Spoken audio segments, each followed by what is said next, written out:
चलिए देखिए स्टूडेंट, आज हम लोग क्लास 12 केमिस्ट्री का चैप्टर नंबर 3 विद्युत रसायन यानी कि इलेक्ट्रोकेमिस्ट्री का डियर स्टूडेंट्स हम लोग इस वीडियो में सब्जेक्टिव क्वेश्चन देखने वाले हैं जो कि आपके एग्जाम में पूछा जाता है। तो बहुत मज़ा आने वाला है। तो चलिए डियर स्टूडेंट वीडियो को स्टार्ट करते हैं। उससे पहले चैनल पर पहली बार जुड़े हैं तो चैनल को सब्सक्राइब कर लीजिए डियर स्टूडेंट्स, क्योंकि हम लोग पूरा गहराई में आप लोग को समझाएंगे, बिल्कुल आपको समझ में आएगा। यहाँ से ऑब्जेक्टिव सब्जेक्टिव लॉन्ग क्वेश्चन सब कुछ आप लोग का क्लियर होने वाला है।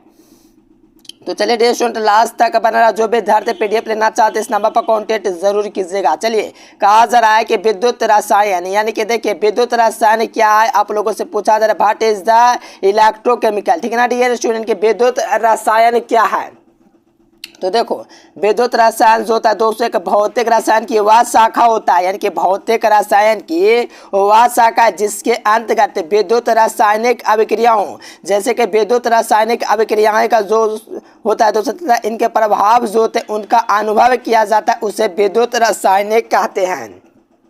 यानी कि दोस्तों भौतिक विज्ञान की वह शाखा जिसके अंतर्गत विद्युत रासायनिक जो अभिक्रियाएं होंगी उनका अध्ययन किया जाता है तथा उनके प्रभावों का अनुभव किया जाता है, उससे विद्युत रासायनिक सेल कहते हैं। उम्मीद है ये चैप्टर आप लोग को एकदम इजी लगेगा। ठीक है ना डियर स्टूडेंट, क्योंकि इसमें आप लोग को विद्युत रासायनिक अभिक्रियाओं के बारे में जानना, जो कि दोस्तों विद्युत रासायनिक अभिक्रिया उनका हम लोग को अध्ययन इस चैप्टर में करेंगे। तो चलिए डियर स्टूडेंट लास्ट तक बने रहे। चैनल पर पहली बार जो है चैनल को सब्सक्राइब कीजिए। चलिए अब यहाँ से स्टार्ट होता है क्वेश्चन एग्जाम में आने वाला। देखिए कहा जरा सेकंड में कि विद्युत अपघट्य क्या है। तो एग्जाम में पूछा है क्वेश्चन, तो इसको ध्यान से समझना। तो देखो वे यौगिक जो ठोस अवस्था में विद्युत का कुचालक होते हैं, यानी कि जो विद्युत अपघट्य जो होते हैं दोस्तों क्या होते हैं दोस्तों, ये ठोस अवस्था में जो ठोस होता है दोस्तों, जैसे ठोस होता है द्रव होता है गैस होता है, तो ठोस अवस्था में विद्युत का कुचालक परंतु द्रवित यानी कि द्रवित अवस्था में या जलीय विलयन का दोस्तों सुचालक होता है। द्रवित का मतलब दोस्तों कोई द्रव जैसे पानी वगैरह उसमें जो होगा दोस्तों उसमें द्रव मिला के जो बनाया जाएगा वो द्रवित होगा, लेकिन दोस्तों ठोस होगा खाली होगा। लेकिन दोस्तों ठोस अवस्था में विद्युत का कुचालक और द्रवित अवस्था में विद्युत का सुचालक होगा, उसे विद्युत अपघट्य कहलाते हैं। जैसे कि सोडियम क्लोराइड यहाँ से देख सकते हो DSO, यहाँ से हाइड्रोक्लोरिक एसिड पोटेशियम क्लोराइड से H2SO4 सल्फ्यूरिक अम्ल। यानी कि दोस्तों आप लोगों को कुछ नहीं एग्जाम में जाना है, लिखे पूछेगा कि विद्युत अपघट्य क्या है, तो लिखना वे यौगिक जो ठोस अवस्था में विद्युत का कुचालक है लेकिन दोस्तों द्रवित अवस्था में विद्युत के सुचालक होते हैं, विद्युत अपघट्य कहलाते हैं। काफी इजी था, उम्मीद है याद हो गया होगा। और जो विद्यार्थी पीडीएफ लेना चाहते हैं वो इस नंबर पर कांटेक्ट कीजिएगा 91425291 पर संपर्क करें। पीडीएफ व्हाट्सएप पर मिलेगा, तो व्हाट्सएप पर मैसेज कीजिए। ठीक है ना डियर स्टूडेंट, सभी विद्यार्थियों को बोल रहा हूँ क्योंकि टॉपर आप लोग करोगे तो आप लोग को मैं 25,000 का नगद पुरस्कार दूंगा डियर स्टूडेंट, और जिला में भी आओगे तो बहुत कुछ मिलेगा। चलिए देखिए सेकंड नंबर क्वेश्चन, ये क्वेश्चन 2023 में पूछा है। ठीक ना डियर स्टूडेंट, कब 2022 में पूछा है, 23 में शायद पूछा होगा। देखो विद्युत अपघटन क्या है, बहुत इंपॉर्टेंट क्वेश्चन है। What is the electrolyte. ठीक ना डियर स्टूडेंट, यानी कि विद्युत अपघट्य क्या है। यहाँ पर दोस्तों अपघट्य होता है लेकिन अब हो गया अन अपघट्य। क्या दोस्तों अन अपघट्य है, तो यहाँ से इसको ध्यान से समझो। अन अपघट्य क्या, विद्युत अन अपघट्य। चलिए वे यौगिक जो पिघले हुए विलयन अवस्था या जलीय विलयन की अवस्था में विद्युत का कुचालक होते हैं, विद्युत अन अपघट्य कहलाते हैं। कहते हैं कैसे सर जी, तो देखो वे यौगिक जो पिघले हुए विलयन अवस्था यानी कि पिघले हुए कोई विलयन अवस्था या जलीय अवस्था। देखो ये विलयन दोस्तों कोई भी हो सकता है, पिघली हुई या तो जलीय विलयन, कोई भी जलीय विलयन लीजिए और इसमें दोस्तों जो विद्युत जो होगा वो क्या होगा, विद्युत का वो क्या होगा कुचालक होगा, यानी कि आचालक होगा, सुचालक नहीं। ये आचालक को कुचालक कहते हैं, यानी कि वह कुचालक होगा। तो ये अब आप लोग का विद्युत अन अपघट्य कहलाता है, जिसमें आपका चीनी यूरिया क्लोरोफॉर्म है। यानी कि सिंपल लैंग्वेज से लिखना वे यौगिक जो पिघले हुए या विलयन की अवस्था में जलीय विलयन की दोस्तों अवस्था में विद्युत का क्या हो कुचालक हो या आचालक हो, तो ऐसे विलयन को विद्युत अन अपघट्य कहते हैं। बहुत बार एग्जाम में पूछा है, बिल्कुल क्लियर कर लीजिए। देखिए यहाँ से देखिएगा दोस्तों, तो कहा जा रहा है कि विद्युत अपघट्य के प्रकार। देखिए विद्युत अपघट्य के दो प्रकार होते हैं, एक सबल होता है, एक दुर्बल होता है। ये भी क्वेश्चन 2022 में पूछा, अगर यकीन नहीं है तो क्वेश्चन बैंक में देख लीजिए। एक सबल होता है, एक दुर्बल होता है। दुर्बल के बारे में भी एग्जाम में पूछा हुआ क्वेश्चन है, तो यहाँ से समझो।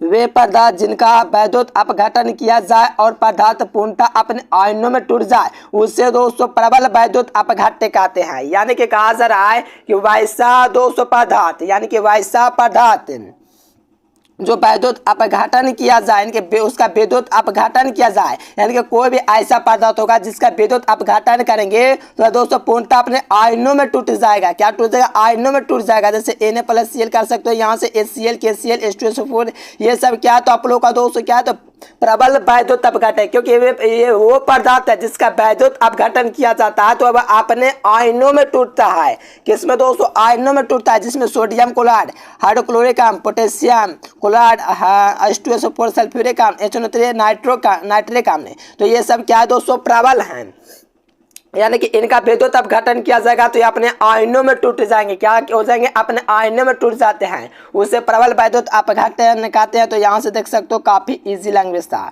अब देखो दुर्बल क्या है, तो देखो दुर्बल में है कि आंशिक रूप से इसमें होता है। देखो दुर्बल अपघट्य क्या है, देखो वे पदार्थ जिनका वैद्युत अपघटन किया जाए और उनका दोस्तों पदार्थ आंशिक रूप से अपने आयनों में टूटता है, यानी कि पूरा जो होता है दोस्तों नहीं टूट पाता है, आंशिक यानी कि थोड़ा थोड़ा टूटता है, तो उसको हम लोग क्या कहते हैं दोस्तों? दुर्बल वैद्युत अपघट्य कहते हैं। मेरा कहने का मतलब है दोस्तों प्रबल जो वैद्युत अपघट्य होगा वो पूर्णतः रूप से दोस्तों आयनों में टूटेगा, लेकिन दुर्बल जो होगा आंशिक होगा, थोड़ा कम ही होगा लेकिन होगा। जैसे कि यहाँ से देख सकते हो क्या है क्लोरोफॉर्म, यहाँ से दोस्तों देख सकते हो अमोनिया में दोस्तों हाइड्रोक्साइड, ठीक ना दोस्तों, यहाँ से क्लोरोफॉर्म और अमोनिया में हाइड्रोक्साइड ये क्या है तो आप लोग का दुर्बल वैद्युत अपघट्य के एग्जाम्पल है, ये ऑब्जेक्टिव में पूछा जाता है। चलिए यहाँ से देखिए वैद्युत अपघटन क्या है, तो देखो वैद्युत अपघटन भी एग्जाम में पूछा जाता है कि वैद्युत अपघटन से आप क्या समझते हैं लिखे। तो देखो वैद्युत अपघटन क्या, बहुत इजी है, देखो ध्यान समझो।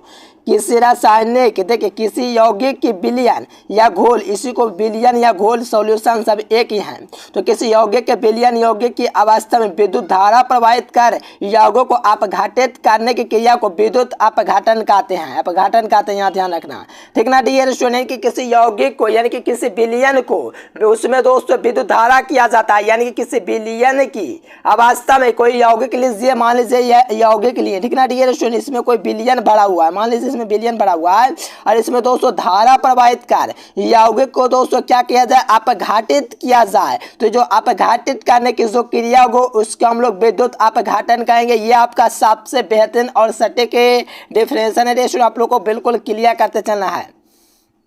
अब देखो ये आप लोग फिजिक्स में विद्युत धारा के बारे में पढ़ो, आवेश प्रवाह के दर को विद्युत धारा कहते हैं, ठीक ना डियर स्टूडेंट। लेकिन केमिस्ट्री में थोड़ा और बढ़िया से लिखिए, क्योंकि केमिस्ट्री है फिजिक्स थोड़ी है कि हम लोग लिख देंगे, थोड़ा इसका और मजा से लिखेंगे। कहा जाए किसी चालक से इलेक्ट्रॉन के सतत प्रवाह को विद्युत धारा कहते हैं, यानी कि किसी इलेक्ट्रॉन से सतत माने कि सतत प्रवाह की दर को दोस्तों विद्युत धारा कहते हैं, यानी कि किसी चालक से इलेक्ट्रॉन के सतत प्रवाह को विद्युत धारा कहते हैं, या दोस्तों किसी चालक तार से एकांक समय में जितना आवेश प्रवाहित होता है उसे विद्युत धारा कहते हैं। या तो दोस्तों किसी चालक तार से एकांक समय में, यानी कि किसी चालक तार से एकांक समय में, ये किसी चालक तार से एकांक समय में जो दोस्तों विद्युत धारा होती है, यानी कि दोस्तों एम्पियर जो होती है, ये आप लोग का क्या होता है? यही आप लोग का विद्युत धारा होता है। डी क्या होता है? विद्युत धारा होता है। तो यहाँ से I बराबर Q/T, यहाँ से फॉर्मूला आप लोग का होता है, ये आपको याद रखना विद्युत धारा के लिए, यानी कि प्रति इकाई समय में दोस्तों जो प्रवाहित धारा होते हैं उसे विद्युत धारा कहते हैं। इसका मात्रक जो होता है दोस्तों कुलाम होता है, यानी कि 1 एम्पियर बराबर कुलाम प्रति सेकंड होता है, यानी कि पर सेकंड जो कुलाम प्रवाहित होता है उसे विद्युत धारा कहते हैं। क्या कहते हैं? प्रति सेकंड जो प्रवाहित दोस्तों कुलाम होता है उसे को विद्युत धारा कहते हैं। काफी इजी है, उम्मीद है कि क्वेश्चन आप लोग बिल्कुल क्लियर करते हुए चल रहे होंगे। अब विद्युत धारा का मात्रक एम्पियर होता है, जो कि आपको याद रखना आते बस सके, क्योंकि फिजिक्स में पूछा जाता है, केमिस्ट्री में पूछा जाता है। चलिए अब प्रतिरोध के बारे में जान लीजिए, आखिरकार प्रतिरोध क्या है। तो किसी पदार्थ का देखो प्रतिरोध के बारे में आप लोग कहीं परिभाषा पढ़ो, लेकिन केमिस्ट्री में कुछ अलग लिखना पड़ेगा, फिजिक्स के रूप में नहीं, क्योंकि इसमें रुकावट उत्पन्न करेगा, उसको प्रतिरोध इसमें केमिस्ट्री में होता है। देखो किसी पदार्थ का एक गुण है, ठीक है ना, किसी पदार्थ का एक गुण वह जो विद्युत धारा को मार्ग में रुकावट पैदा करे, यानी कि दोस्तों विद्युत धारा मान लीजिए प्रवाहित हो रहा है, उसके रुकावट में दोस्तों बाधा डालेगा, उससे हम लोग प्रतिरोध करेंगे केमिस्ट्री की भाषा में, इसे आर द्वारा सूचित किया जाता है। देखो प्रतिरोध के व्युत्क्रम को आप लोग चालकता जानते हो, लेकिन यहाँ पर आप लोग को चालकता भी दिया गया, लेकिन आपको पहले जानना है कि प्रतिरोध का मात्रक क्या होता है। तो इसका मात्रक ओम होता है। चालकता का पूछेगा तो ओम इनवर्स लगा देना, और का काफी इजी है। थोड़ा सा नीचे ऑब्जेक्टिव के रूप में ये सब पूछा जा सकता है। किसी चालक के प्रतिरोध के व्युत्क्रम को चालकता कहते हैं। अब देखो अतः चालकता बराबर दोस्तों I बटा R, यानी कि दोस्तों इसको R से प्रतिरोध को सूचित करते हैं, तो इसको विपरीत है तो इसको 1 बटा R से सूचित करेंगे, है कि ना। बहुत ईजी है, लॉलीपॉप है डियर स्टूडेंट, तो आप लोग टेंशन क्यों लेते हो।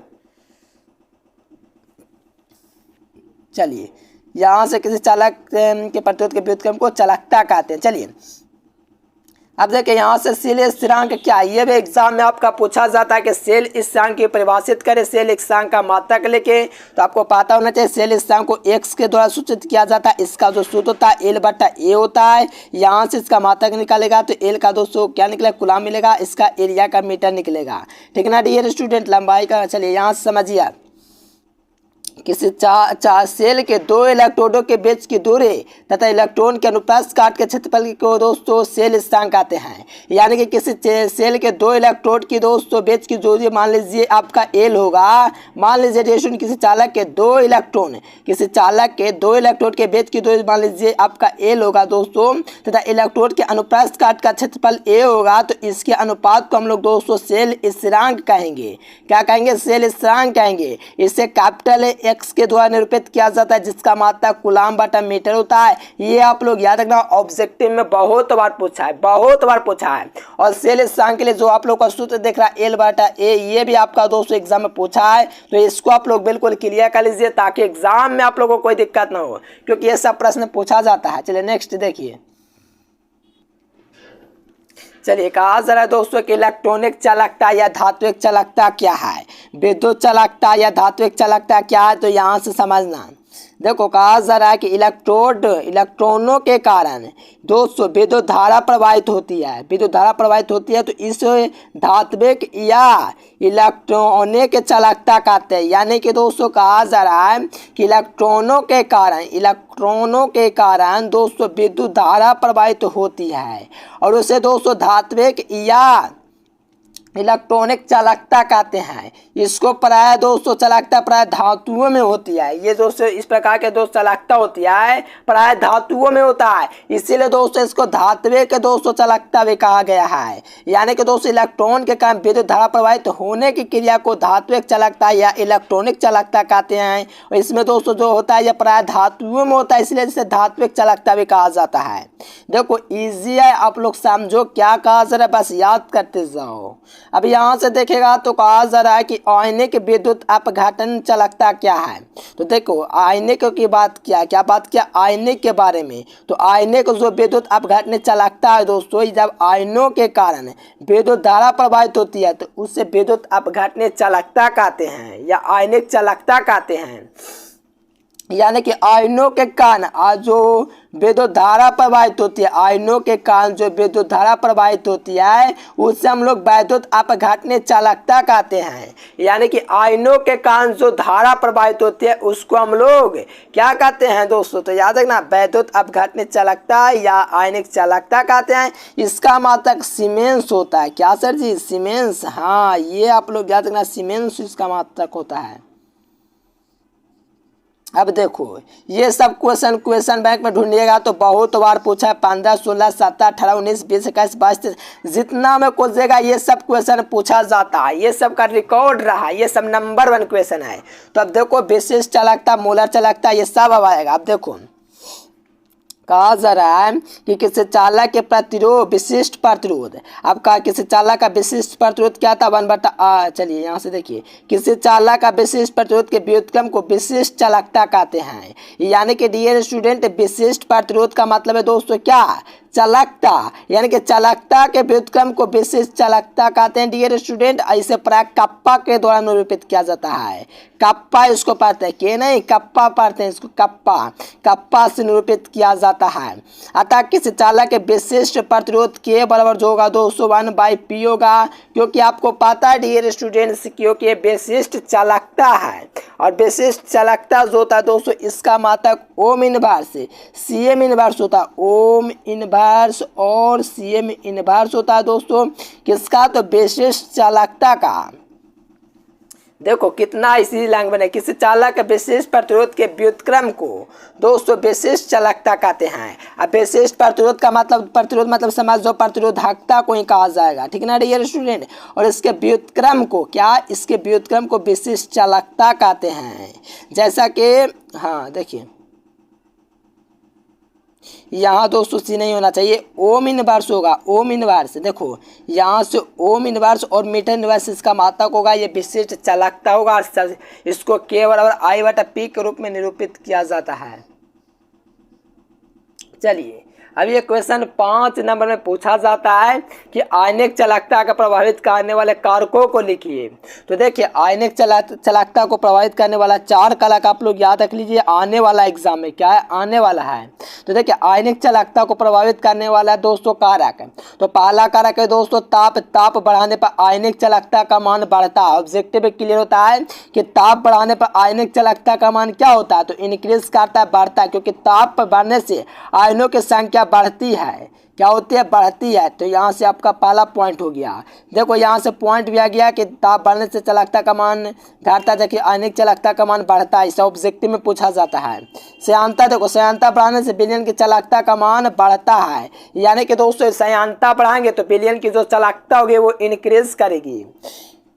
चलिए यहाँ से कहा जाए कि विलयन की प्रकृति पर, यानी कि अलग अलग पदार्थों की आयनिक चालकता दोस्तों अलग अलग होती है, उससे विलयन की प्रकृति होती है डियर स्टूडेंट। तनुता, तनुता बढ़ाने पर आयनिक चालकों के दोस्तों मान बढ़ता है, यानी कि जो तनुता होता है, तनुता बढ़ाने पर विलयन की आयनिक चालकता का जो मान होता है वो इंक्रीज करता है। चलिए यहाँ से देखिएगा पॉइंट तो कहा जा रहा है यहाँ से तुल्यांकित चालकत्व क्या है। अब ये सब क्वेश्चन एग्जाम में पूछा जाता है, तो इसको क्लियर नहीं कीजिएगा तो कब कीजिएगा बताइए, ये सब एग्जाम में आएगा क्वेश्चन।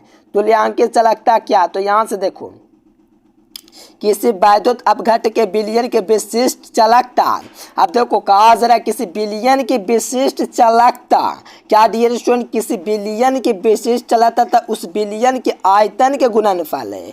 यानी कि मेरे प्यारे साथियों कहा जा रहा है कि किसी विलयन के वैद्युत अपघट की विशिष्ट चालकता, देखो विशिष्ट चालकता तथा विलयन के आयतन भी के कैसा हो, गुणनफल के दोस्तों, गुणनफल के बराबर हो, उसको हम लोग दोस्तों क्या कहेंगे, तो आप लोग को दोस्तों इसको तुल्यांकित चालकता कहते हैं। तो देखो यहाँ से मान लीजिए विशिष्ट चालकता K होगा और विलयन का आयतन V होगा, तो K गुना V इक्विवेलेंट दोस्तों लैम्डा इज इक्वल टू हो जाएगा, यहाँ से समीकरण 1 हो जाएगा।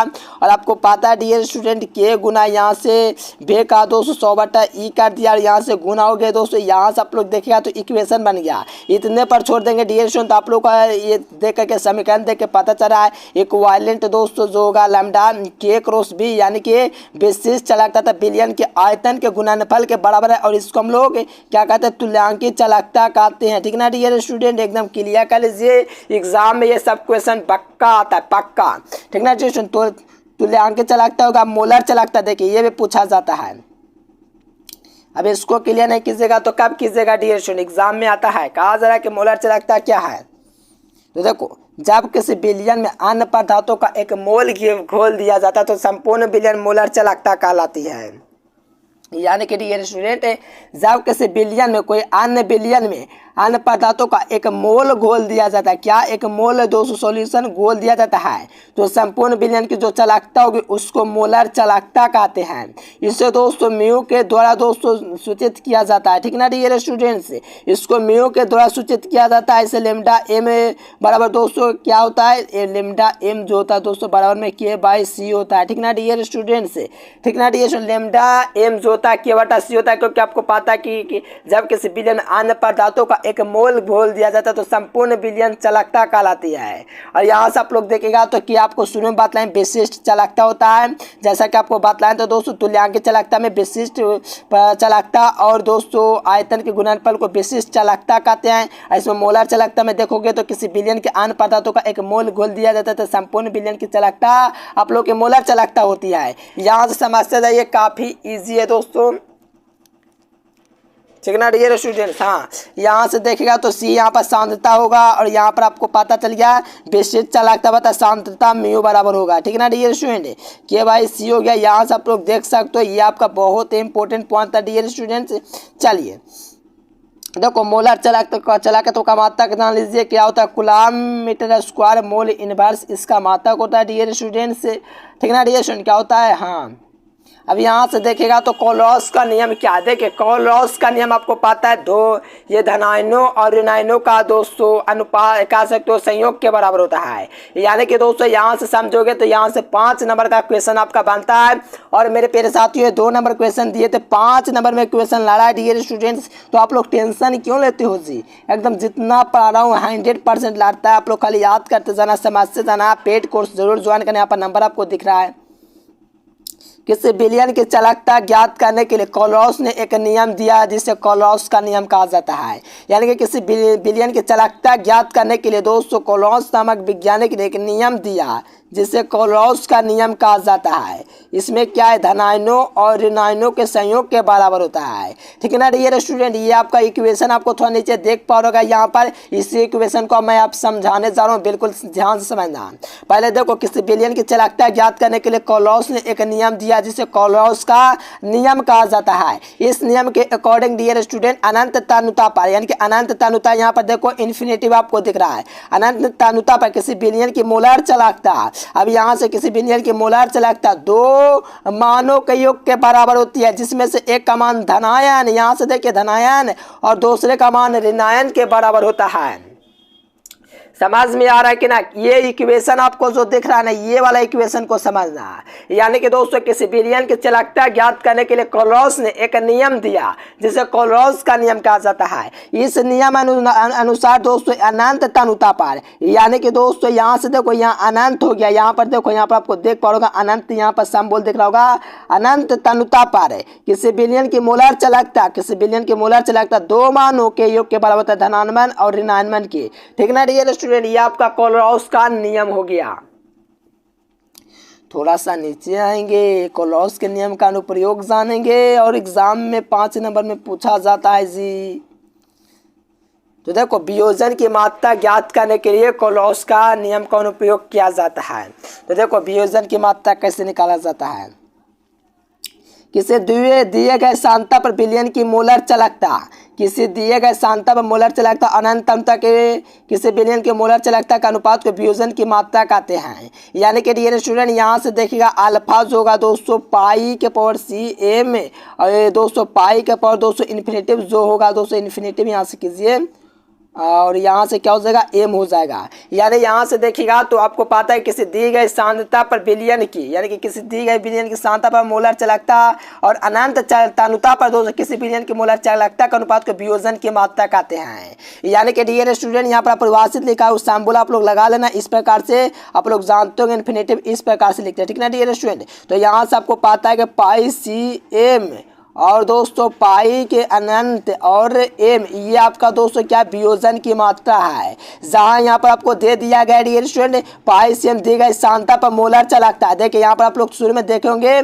मोलर चालकता। ठीक ना डियर स्टूडेंट, देखो यहाँ से मोलर चालकता और अनंत, ये देखो अनंत तनुता पर मोलर चालकता और अनंत तनुता पर मोलर चालकता के अनुपात को हम लोग दोस्तों क्या कहते हैं, वियोजन की मात्रा। और अल्फा जो होता है दोस्तों, अल्फा को दोस्तों वियोजन की मात्रा कहा जाता है। यानी कि अल्फा इज इक्वल्स टू आपको पता चल गया डियर स्टूडेंट पाई और यहाँ से सी और यहाँ से एम और बाटा में दोस्तों क्या होगा पाई इन्फिनेटिव क्या हो गया एम हो गया। ये आपका हो गया दोस्तों वियोजन की मात्रा। चलिए काफी इजी था।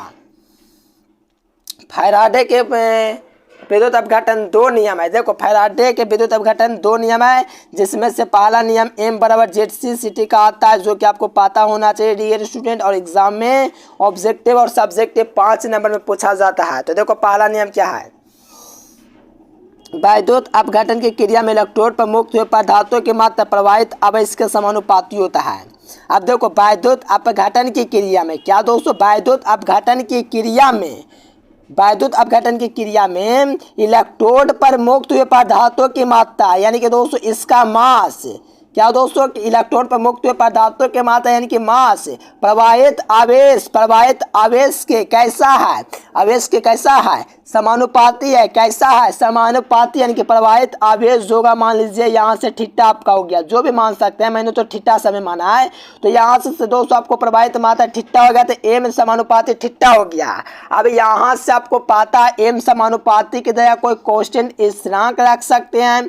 तो यहाँ पर मैंने जेड रखा, और जब जेड रखा डियर स्टूडेंट्स, तो आपको एक बात पता होना चाहिए, जब एम बराबर दोस्तों जेड थीटा लिखा, तो आपको जेड बराबर एक सूत्र होता है। क्या सूत्र, किसके बराबर डियर स्टूडेंट? हाँ, चलिए सभी विद्यार्थी एकदम चकाचक कीजिए, क्योंकि एग्जाम में आएगा। अब देखो आई बराबर दोस्तों एक सूत्र होता है। क्या होता है सूत्र? थीटा बटा टी होता है। क्या होता है? आई बराबर थीटा बटा टी। यहाँ पर सूत्र देख सकते हो। और यहाँ पर मैंने क्या किया कि थीटा था ना दोस्तों, उसकी जगह मैंने आई टी पुट कर दिया। कैसे sir ji I T put कर दिया? क्योंकि देखो यहाँ से त्रिया गुना करके मैथ पढ़ोगे तो आपको समझ में और आसानी से आएगा। यहाँ थीटा का मान निकाल देंगे तो आई टी निकाल जाएगा, तो थीटा की जगह आई टी रख दिया, तो एम बराबर जेड आई टी निकाल गया दोस्तों। ये क्या हो गया? पहला नियम हो गया दोस्तों, ये किसका? चलिए बेहतर है डियर स्टूडेंट। इसी प्रकार से क्या याद कीजिए, फैराडे का प्रथम नियम, यानी कि एम बराबर जेड आई टी आपको समझ में आ गया डियर स्टूडेंट। जो वैद्युत अपघटन क्रिया में जो इलेक्ट्रोड पर मुक्त पदार्थों की मात्रा दोस्तों एम जो है प्रवाहित आवेश थीटा का समानुपाती है। और थीटा बराबर आपको सूत्र पता है कि दोस्तों क्या होता है, आई बराबर दोस्तों सूत्र पाते हैं थीटा बराबर क्या? ये थीटा बराबर सूत्र आपका क्या होता है? आई टी होता है, जिसके लिए मैंने यहाँ पर इक्वेशन आपको दर्शा दिया है। यहाँ पर पूरा डिटेल्स दिया, एम क्या है, थीटा क्या है, टी क्या है, और जेड एक नियंत्रक है जिसे विद्युत रासायनिक तुल्यांक कहते हैं। और यहाँ से पूरे जानकारी पढ़ेंगे तो आपको क्लियर हो जाएगा नीचे तक, ठीक ना डियर स्टूडेंट्स? अब देखिए दूसरा नियम देखिए, देखो यहाँ से कहा जाए कि दो या दो से अधिक वैद्युत अपघट एक दूसरे से श्रेणी क्रम में जुड़ा जाए तो उनसे समान प्रबलता के विद्युत धारा दोस्तों समान समय तक प्रवाहित होते हैं, जिससे इलेक्ट्रोड पर मुक्त हुए पदार्थों की मात्रा रासायनिक तुल्यांक के समानुपाती होता है। तो मान लीजिए दोस्तों दो या दो से अधिक वैद्युत अपघट दोस्तों M1 और M2 होगा। तो यहाँ से M1 के लिए निकाल दिया गया दोस्तों, M1 जो समानुपाती होगा E1 के होगा, जिसके समानुपाती की जगह आप लोग के स्थिरांक ले सकते हो। तो यहाँ से देखिए ले लिया, ये आपका दोस्तों फैराडे का दूसरा नियम हो गया। M1 दोस्तों के इंटू E1 हो गया, ये आपका क्या हो गया? फैराडे का दूसरा नियम। चलिए अब देखिए रेशन विद्युत रासायनिक सेल और विद्युत अपघटन सेल में अंतर देखिए, एग्जाम में तो पूछा जाता है, तो याद कर लीजिए ये 5 नंबर में आपके एग्जाम में पूछा जाएगा, ठीक ना डियर स्टूडेंट? विद्युत रासायनिक सेल इलेक्ट्रोकेमिकल एंड क्या इलेक्ट्रोकेमिकल, ठीक ना डियर स्टूडेंट? यहाँ से दोस्तों देखिए विद्युत है, ये क्या वैद्युत अपघटन सेल है, ठीक ना डियर स्टूडेंट्स? बहुत ही इंपॉर्टेंट क्वेश्चन है, तो बिल्कुल क्लियर कर लीजिए मेरे प्यारे साथियों। यहाँ से कहा जाए रासायनिक ऊर्जा को विद्युत ऊर्जा, जो विद्युत रासायनिक सेल होता है ये क्या होता है? रासायनिक ऊर्जा को विद्युत ऊर्जा में कन्वर्ट करता है। जबकि दोस्तों विद्युत अपघटन जो होता है ये विद्युत ऊर्जा को रासायनिक ऊर्जा में कन्वर्ट करता है। थोड़ा सा नीचे आएंगे तो कहा जाए कि रासायनिक क्रिया द्वारा दोस्तों विद्युत उत्पादन किया जाता है। जो रासायनिक क्रिया जो किया जाता है उसके द्वारा विद्युत उत्पादन किया जाता है। जबकि दोस्तों इसके द्वारा जो वैद्युत अपघटन होता है इसके द्वारा विद्युत धारा प्रवाहित करा करके अब क्रिया कराते हैं। अब इसमें देखिए, इसमें जो होता है दोस्तों विद्युत रासायनिक सेल में, इसमें दो अलग अलग बीकर की आवश्यकता होती है। जो विद्युत रासायनिक सेल होता है उसमें दो अलग अलग दोस्तों बीकर की आवश्यकता होती है विद्युत रासायनिक सेल में, जबकि इसमें एक ही बीकर की आवश्यकता होती है। सिर्फ इसमें जो होता है अपघटन में इसमें एक ही बीकर की आवश्यकता होती है।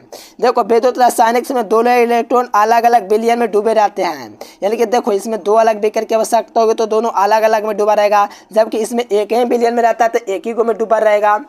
चलिए इसमें लवण सेतु की आवश्यकता पड़ती है, जबकि इसमें लवण सेतु की कोई आवश्यकता नहीं पड़ती है, ठीक ना डियर स्टूडेंट्स? हाँ, इसको कहते हैं। थोड़ा सा नीचे आएंगे तो आपको पता है कि विद्युत रासायनिक सेल में धान को कैथोड, देखो विद्युत रासायनिक सेल में क्या है कि धान को कैथोड, विद्युत रासायनिक सेल में हम लोग धान को कैथोड और रेन को एनोड कहते हैं। जबकि विद्युत अपघटन सेल में धान को एनोड, देखो अब यहाँ से जो समझो कि विद्युत अपघटन सेल में धान जो होता है उसको एनोड और रेन को कैथोड कहा जाता है। बहुत मजा आया। थोड़ा सा नीचे आइए। अब लवण से तो क्या है, देखो ये प्रतिलोमिक ईओ करके कांच की नली होती है दोस्तों, ठीक है। सुनिए, इसको आप लोग ध्यान से समझिएगा, एग्जाम में पूछा जाता है। तो देखो यह विद्युत रासायनिक से में दोस्तों प्रयुक्त ईओ आकार की एक कांच की नली होती है, जिसमें एक नली होती है जिसमें दोस्तों जिलेटिन में मिश्रित KCl का पेस्ट भरा होता है। यानी कि दोस्तों जिलेटिन में मिश्रित, यानी कि जिलेटिन में मिश्रण होता है, KCl का एक पेस्ट भरा होता है, जो कि दोस्तों दोनों सिरों के दोस्तों लोहे के दोस्तों डांट लगाई जाती है। इस प्रकार से लगा रहता है दोस्तों, तो इस प्रकार से डांट निकला रहता है। ये आपका दोस्तों लवण सत्व में होता है। इसकी जो क्रिया होती है दोस्तों दो विलयनों की उदासीनता को बनाए रखने के लिए होता है। इसका जो युद्ध किया जाता है दोस्तों, दो विलयनों की उदासीनता जो होता है, उदासीनता उसको बनाए रखने के लिए यूज किया जाता है। यानी कि एक यू आकार के कांच की नली होती है, जिसमें दोस्तों क्या बड़ा होता है, तो आपका दोस्तों जिलेटिन में मिश्रित KCl का पेस्ट बड़ा होता है। आसान था। चलिए, एक विलयन एक दूसरे के विलयन को आयनों को प्रभावित करता है, ये दोस्तों इसका कार्य है। ये दोनों विलयनों को आपस में नहीं मिलाता है, यानी कि जो विलयन होता है दोस्तों इस प्रकार से एक दूसरे का भी आपस में मिलने नहीं देता है। अब देखिए इलेक्ट्रोड भी अब क्या है, ये सब क्वेश्चन एग्जाम में पूछा जाता है, तो आपको क्लियर रहना अति आवश्यक है।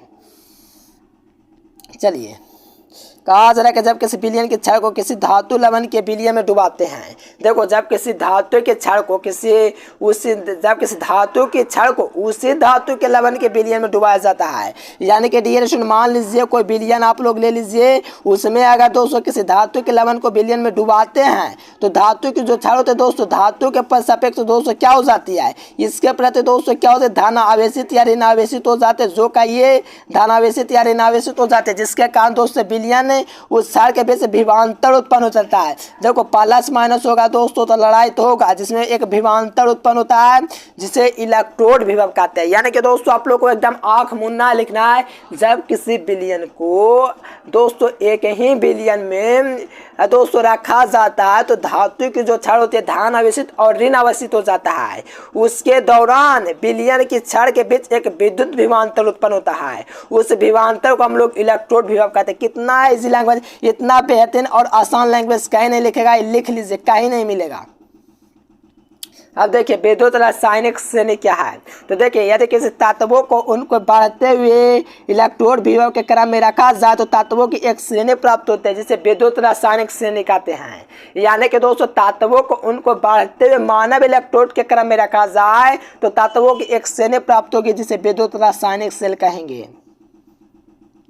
इसकी विशेषता थोड़ा देख लीजिए। तो इसमें क्या है कि इस श्रेणी में दोस्तों ऊपर जाते हैं, तो दोस्तों इसकी क्रियाशीलता दोस्तों मुक्त इलेक्ट्रॉनों में जो होता है दोस्तों, ये मुक्त इलेक्ट्रॉनों में नहीं पाए जाते इसकी क्रियाशीलता। चलिए, और श्रेणी क्रम में नीचे आने पर क्रियाशीलता घटती है, जबकि ऊपर जाने पर दोस्तों विभव का मान बढ़ता है। इलेक्ट्रोड विभव का मान जितना कम होता है उसकी दोस्तों आसानी से आयन बना लेने की क्षमता बढ़ती है। चलिए, अब देखें नेटलिस्ट का समीकरण क्या है। अब देखो नेटलिस्ट जो तो दोस्तों एक वैज्ञानिक थे, ये दोस्तों वैज्ञानिक थे कि इलेक्ट्रोड विभव पर विलयन तथा विलयन में दोस्तों धातु आयनों की सांद्रता को प्रभाव बताने के लिए नेटलिस्ट ने एक समीकरण दिया, जिसे नेटलिस्ट का समीकरण कहा जाता है। और ये क्वेश्चन एग्जाम में पूछा है, तो आप लोग को क्लियर करना अति आवश्यक है। क्या, तो इलेक्ट्रोड विभव पर विलयन के तार, इलेक्ट्रोड विभव विलयन के तार तथा विलयन उपस्थित कुछ आयनों की सांद्रता के प्रभाव को दोस्तों बताने के लिए एक नियम दिया, जिसे नेटलिस्ट का समीकरण कहते हैं। लेक्लांचे का सेल क्या है, तो देखो लेक्लांचे का सेल क्या है, तो यहाँ से कीजिएगा। तो ये कांच का क्या डियर स्टूडेंट, या कांच का, ये देखो लेक्लांचे का सेल क्या है, ये कांच के, तो दोस्तों ये कांच या प्लास्टिक के जड़ के बना होता है। जो लेक्लांचे का सेल होता है दोस्तों, कांच या प्लास्टिक के जड़ में बना हुआ एक सेल है, जिसके अंदर जिंक और क्षार का संयंत्र पात्र पाया जाता है, जिसमें कार्बन की क्षार संयंत्र पात्र के अंदर MnO+O2+ के बड़ा होता है, जिसमें बर्तन में दोस्तों NH जो अमोनियम क्लोराइड का जो घोल होता है वो भरा होता है। चलिए देखिए स्टूडेंट, ये लास्ट क्वेश्चन देखिए, इकाई सेल क्या है। ये क्वेश्चन एग्जाम में आपका पूछा जाता है कि इकाई सेल क्या है। काफी इजी है, समझिए क्या कहा जा रहा है। देखिए, ऐसा सेल जिसमें जीवाश्म ईंधन जला करके विद्युत उत्पन्न किया जाता है उससे हम लोग दोस्तों ईंधन सेल कहते हैं। जैसे हाइड्रोजन गैस ईंधन सेल है, इसमें ग्रेफाइट के 2 छिद्र इलेक्ट्रोड होते हैं जिसमें KOH विलयन में डुबा रखा जाता है। इसमें विलयन और ऑक्सीजन को गैस को प्रभावित किया जाता है तो ऑक्सीजन में अपचयन का दोस्तों क्रमशः क्या होता है, उत्पादन विद्युत के साथ हो जाता है। चलिए डियर स्टूडेंट, वीडियो पसंद है वीडियो को लाइक कर देना, चैनल को सब्सक्राइब जरूर करना डियर स्टूडेंट, क्योंकि हम आपके लिए लगातार बने हुए थे मेरे प्यारे साथियों। तो आपके लिए PDF के लिए नंबर आपको यहाँ पर देख पा रहोगा, तो इस नंबर पर आप लोग को कॉन्टेक्ट जरूर करना है और आप लोग दोस्तों ज्वाइन जरूर रहिए मेरे बैच में। अगर आप लोग दोस्तों जितना कराते हैं अगर आप लोग कर सकते हो, कर लेते हो तो बिल्कुल टॉपर लिस्ट में आ सकते हो, क्योंकि आपको जो हम लोग करवा देंगे, जितना करा देंगे उससे बाहर क्वेश्चन आता ही नहीं है। कहिएगा तो हम आपको प्रूफ भी सेंड करेंगे। नंबर आपको दिख रहा है, इस नंबर पर PDF के लिए कॉल कीजिए। आपको प्रूफ चाहिए तो प्रूफ लीजिए। ठीक ना डियर स्टूडेंट, फिर मिलेंगे नेक्स्ट वीडियो में, तब तक के लिए bye bye. Thanks for watching this video. जय हिंद, वंदे मातरम। देखिए, जो विद्यार्थी कम समय में 400 नंबर लाना चाहते हैं, यहाँ से गूगल ओपन करके एजुकेशन लेक्चर सर्च कीजिए। सर्च करने के बाद ये वेबसाइट आएगा, इस वेबसाइट पर आप लोग को क्लिक करना है। क्लिक करने के बाद 12th ISC में चले जाना है। यहाँ से आप लोग हिंदी, अंग्रेजी, गणित, भौतिकी, रसायन से जीव विज्ञान यहाँ से पूरी तैयारी कर सकते हैं और कम समय